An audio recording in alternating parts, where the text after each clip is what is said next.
সাভারের আশুলিয়া যাত্রীদের কাছ থেকে অতিরিক্ত বাস ভাড়া আদায়ের একটি অভিযোগ রয়েছে, যার কারণে নবীনগর চন্দ্রা মহাসড়ক অবরোধ করেছেন পোশাক শ্রমিক এবং ঘরমুখো যাত্রীরা। আমাদের সহকর্মী মাহফুজুর রহমান নিপু, দেখতে পাচ্ছি এবার আপনাকে। নিপু, কিছুক্ষণ আগেও আসলে জানতে চাচ্ছিলাম যে অবরোধের কথা মাত্র বললাম পোশাক শ্রমিক এবং ঘরমুখো যাত্রীরা, সেই অবরোধ এখনো চলছে কিনা জানাবেন। বাড়তি ভাড়া আদায়ের যে অভিযোগটি শুনলাম, এটি নিয়ে আপনার কাছে আর কি তথ্য আছে?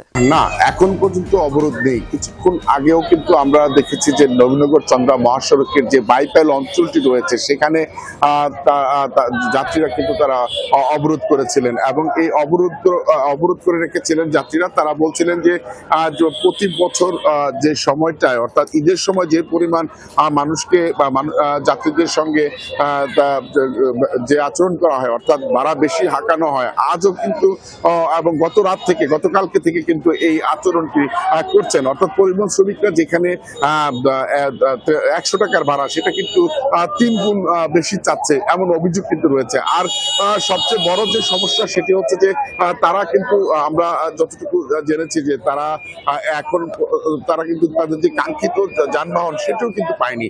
তো গত রাত্রিতে আপনাকে একটু জানিয়ে রাখি, গত রাত্রিতে নবীনগর চন্দ্রা, আব্দুল্লাহপুর বাইপাইল এবং ঢাকা আরিচা, এই 3টি মহাসড়কে কিন্তু ব্যাপক আকারে যানজটের সৃষ্টি হয়েছে এবং যানবাহনের যে চাপ ছিল সেটি কিন্তু প্রশাসন সামাল দিতে হিমশিম খেলছে। আমরা দেখেছি সারা রাত্রি আমরা নবীনগর থেকে একেবারে চন্দ্রা পর্যন্ত যে কয়টি পয়েন্ট রয়েছে সেই কয়টি পয়েন্টটি কিন্তু যানবাহনের দীর্ঘ সারি ছিল এবং দীর্ঘতে ছিল।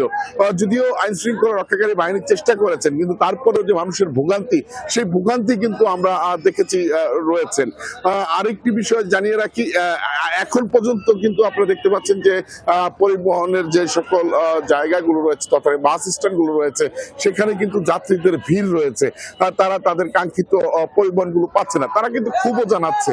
অনেকের সঙ্গে কথা বলেছি, তারা বলছেন যে আসলে নির্বাচন ভোট দিতে যাব, সেখানে তারা তাদের জন্য বাড়তি যে ব্যবস্থা সেই ব্যবস্থাটি না পেয়ে কিন্তু তারা বেশ ক্ষোভ প্রকাশ করেছে। তারা বলছেন যে বিআরটিসি কিংবা অন্যান্য পরিবহনের যদি বাড়তি ব্যবস্থা করা হতো তাহলে হয়তোবা এমন ধরনের ভোগান্তি পোহাতে হতো না এই অঞ্চলের মানুষকে। আপনি জানেন যে আসলে শিল্পাঞ্চল, এই শিল্পাঞ্চল হওয়ায় কিন্তু তারা বলছেন যে বারবার বলছেন যে বিশেষ কোনো দিনগুলোতে যেন পরিবহন সংকট না থাকে, সে বিষয়টি যেন শেষ হয়। আমরা দেখছিলাম সেখানকার সবশেষ চিত্র, এবং আপনি যেমনটি জানালেন নিপু, যে এই অবরোধটি চলছিল সেটি এখন আর নেই। ধন্যবাদ বিস্তারিত জানানোর জন্য। দাঁত কি ডিটারজেন্ট দিয়ে মাজেন? তাহলে ডিটারজেন্ট কিভাবে টয়লেটকে ঝকঝকে পরিষ্কার করবে? তাই বেস্ট এভার হারপিক ডিটারজেন্ট না, বেস্ট এভার হারপিক নিন।